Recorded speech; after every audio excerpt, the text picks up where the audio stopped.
Messieurs les journalistes présents dans la salle, les amis de CODAS, donc je voudrais aujourd'hui, à quelques jours du délibéré de l'affaire qui oppose Ousmane Sonko à la jeune Adji Rabissar, venir au nom de CODAS et au nom des femmes sénégalaises éprises de justice et de liberté, vous apporter notre contribution pour une meilleure lecture des faits qui se sont déroulés depuis février 2021, parce qu'il y a des acteurs nouveaux qui ont fait irruption dans la scène, disons, politique sénégalaise, des personnalités étrangères qui ont été manipulées et qui ont été nourries par la force, ce que j'appellerais la force de frappe du mensonge du camp de Ousmane Sonko, parce que nous avons des échos au niveau des États-Unis. Nous avons vu des journalistes interviewer des éléments de Ousmane Sonko et rapporter des propos complètement déformés de la réalité. Donc, il y a un prisme qui a été déformé des faits qui se sont déroulés au Sénégal, et ces faits-là sont transmis à l'opinion internationale de manière complètement biaisée. Et puisque nous avons la possibilité de participer au maintien de l'équilibre de notre paix légendaire, au maintien de la vérité, à la manifestation de la vérité, nous nous prêtons à l'exercice de venir aujourd'hui, ayant été témoins oculaires au niveau de la salle des débats qui ont eu devant le public entre les avocats, le juge, les principaux témoins et le procureur de la République, ainsi que Adji Rabissar, la jeune victime, qui a pu, devant plus de milliers de personnes, revenir sur les faits tels qu'elle les avait relatés auparavant dans les procès-verbaux dès le début de l'affaire. Mais permettez-moi avant cela de faire un petit résumé la genèse de cette affaire. La genèse de cette affaire naît de la grande vulnérabilité des jeunes filles issues des couches, c'est-à-dire des zones rurales, qui n'ont aucune possibilité, bien souvent, de se maintenir à l'école et qui sont obligées de migrer vers la capitale, les capitales sénégalaises régionales, plus principalement Dakar, pour monnayer leur service en tant que femmes de ménage. Et donc, de cette grande vulnérabilité naissent les sévices sexuels auxquels sont exposées celles qu'on appelle couramment Mbindane. Ces jeunes filles, souvent oubliées par la société sénégalaise, ces jeunes filles victimes des prédateurs sexuels, comme il y en a dans toutes les sociétés. La seule faiblesse de notre société, c'est qu'elle ne donne pas suffisamment de protection à ces jeunes-là, à ces jeunes filles, et ça a été le cas d'Adji Rabissar. Adji Rabissar est née à Ndjirnda, dans un village. Je suis allée à Ndjirnda avec mon équipe pour voir quelle était la réalité qui a poussé Adji Rabissar à venir à Dakar. Malgré la grande dignité, malgré le grand courage de ces populations, il manque pratiquement de tout. Et quand sa maman est partie, j'aime pas trop dire est morte, a été rappelée à Dieu, Adji Rabissar avait en charge des petits frères et des petites sœurs sur lesquels elle avait maintenant la responsabilité de veiller, de nourrir et d'habiller. Elle est venue à Dakar. Et c'est ainsi que ses pas ont croisé les pas de Ndeye Khady Ndiaye à travers une amie pour qu'elle puisse quand même aider ses parents. Puisque sa maman était soutien de famille. C'est sa maman qui soutenait la famille. Sa maman est partie, donc c'était à elle qu'incomber, malgré son jeune âge d'adolescente, la prise en charge de sa famille. Et donc, arrivé dans les lieux que tout le monde connaît maintenant, Sud Beauté, son obéissance à Ndeye Khady, sa bravoure, son courage, son abnégation a fait d'elle une des préférées, une des employées préférées de Ndeye Khady. Ces jeunes filles ont été maintenues dans un stade de quasi-esclavage. Ce qu'on appelle l'esclavage moderne de nos jours se définit par l'absence de liberté d'aller et venir, par l'absence de salaire par rapport au travail rendu. Je vous dis qu'il y a des réglementations en vigueur sur le plan international qui font que vous ne pouvez pas faire travailler une personne de l'aube à minuit. Ces jeunes filles travaillaient de l'aube à minuit et leur salaire était 60 000 francs, c'est-à-dire 100 € le mois ou 100 $ le mois. Pendant que celles qui les faisaient travailler comme des ânes avaient au moins 1 000 € par jour. C'est l'équivalent. Je parle pour que la presse internationale puisse saisir le contexte dans lequel le Sénégal a été plongé à cause de la malhonnêteté intellectuelle et à cause de l'ignorance de la grande majorité qui n'est pas capable, qui n'a pas été capable de lire les événements. Nous nous faisons le devoir de leur décrire les faits tels qu'ils ont été perpétrés dans l'enceinte de Sud Beauté. La jeune fille ayant trouvé un refuge dans Sud Beauté parvenait quand même, bon an mal an, à aider ses parents, ses petits frères.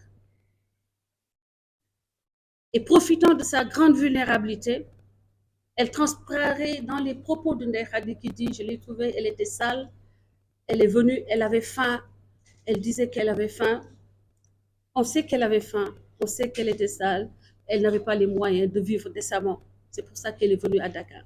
Malheureusement, ces pas ont rencontré les pas de deux prédateurs, Ndeye Khady Ndiaye et Ousmane Sonko. Ils ont pris cette jeune fille-là captive, ils en ont fait une esclave sexuelle. Elle a subi, elle a été résiliente, elle avait peur aussi que ses parents sachent qu'elle s'est exposée à être abusée, à être violée.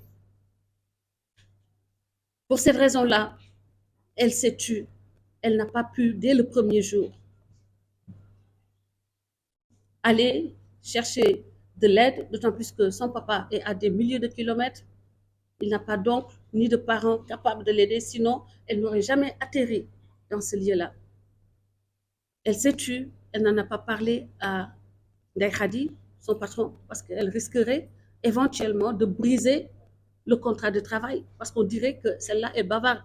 Alors que dans des lieux comme ça, on veut des gens qui savent se taire.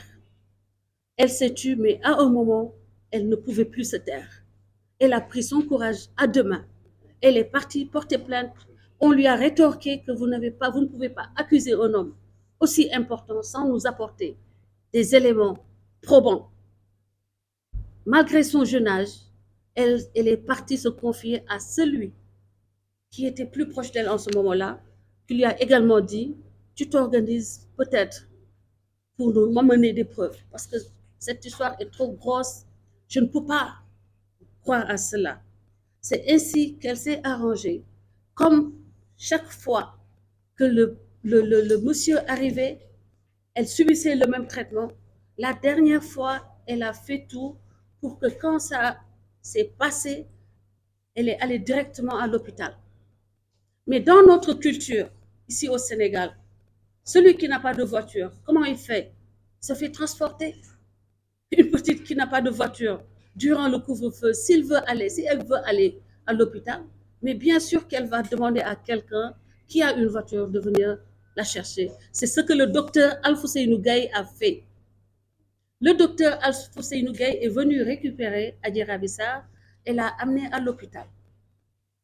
Et accompagné de Sidi Ahmed, il a fait les prélèvements nécessaires, il a envoyé ça au laboratoire parce qu'il n'était pas capable, lui, de déterminer la substance qui a été prélevée. Donc, ce n'est pas son domaine, tout comme ce n'est pas son domaine de décrire l'état psychologique de la jeune fille puisqu'il n'est pas psychologue.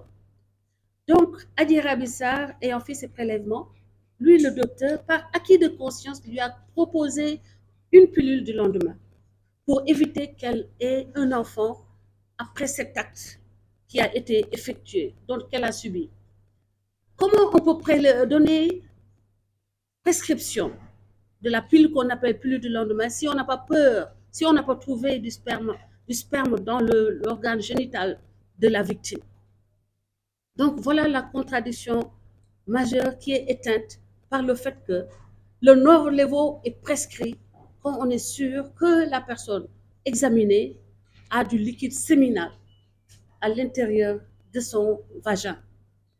Donc, j'étais dans la salle et j'ai eu les échos des interprétations, mais je vous dicte ce que le docteur a dit après l'interrogatoire. Le docteur a répondu à Maître Cham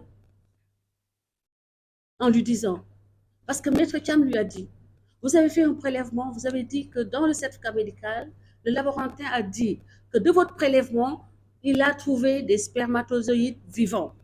Le docteur, pendant tout l'interrogatoire, avait répondu, je ne réponds pas à votre question. Je ne réponds pas à votre question. À un moment, donc, à cette question-là, il a répondu, il a dit, effectivement, dans le prélèvement, il y avait des spermatozoïdes vivants. L'avocat lui a demandé, dans quel milieu vivent les spermatozoïdes vivants? Il a dit, mais ils vivent dans le sperme. Il lui a dit, donc, vous avez prélevé du sperme de l'organe génital d'Adjira Bissar? Il a dit, oui. Donc, ça aussi a éteint un deuxième point qui avait été utilisé pour manipuler l'opinion nationale et internationale.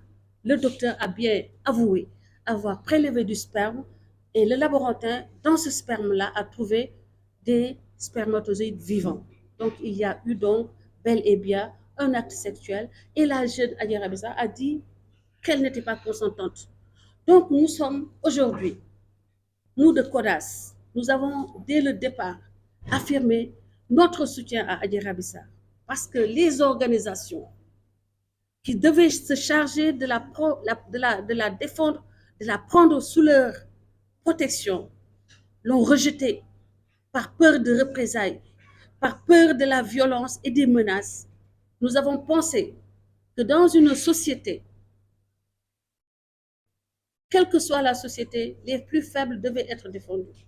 Quelle que soit la situation, nous avions le devoir de défendre Adjira Bissar.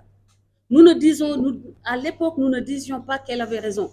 Nous disions qu'il y ait un procès et qu'on l'écoute dire son histoire, qu'on la laisse dire son histoire, qu'on la laisse avoir son droit à un procès équitable.